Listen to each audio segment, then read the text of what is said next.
Hello and welcome to Mission Alive. The one thing everybody is thinking about at this time, I think, is refugees. Refugees are a problem, a concern, a worry for everyone, everywhere. None of us can say, it's not my business. Sure, we can't take them into our own homes, but we can do something for them. They've all reminded me of a time when I was in Papua New Guinea. We were having a concert, a play. I suppose it was to get us in the mood for Christmas. And the whole house, it was a big house, there were lots of people living in it, was divided into rooms to make inns. And every inn, every motel that we went round the house in groups. Every one where we knocked on the door and said, please, the answer was, no room, go away. Every part that we went to said it in a different tone of voice. No room, go away. No room, go away. People were tired of being asked, go away. Others were sympathetic. So sorry. No room, you must go somewhere else. So we went from room to room to room, getting the same answer. Different ways, but the same words. No room. We have no room for you refugees from Nazareth to Bethlehem. Then we went downstairs and we knocked on the dining room door.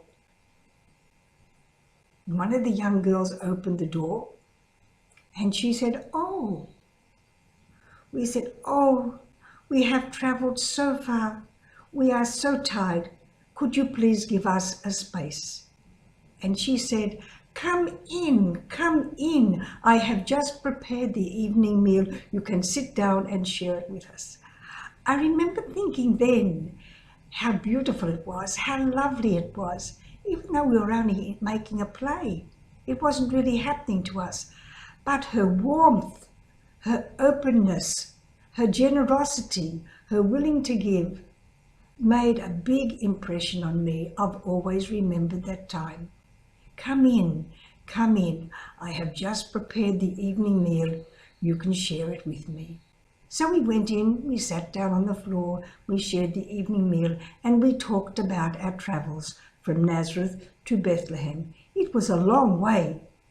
I went there by bus and it was a long way, but have to walk all the way from the north in Israel down to the south in Judea, Bethlehem, with Roman soldiers on the way, bullying and pushing.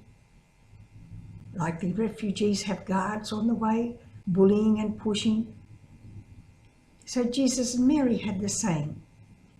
They were looking for comfort. They were looking for companionship. They were looking for a small place to stay.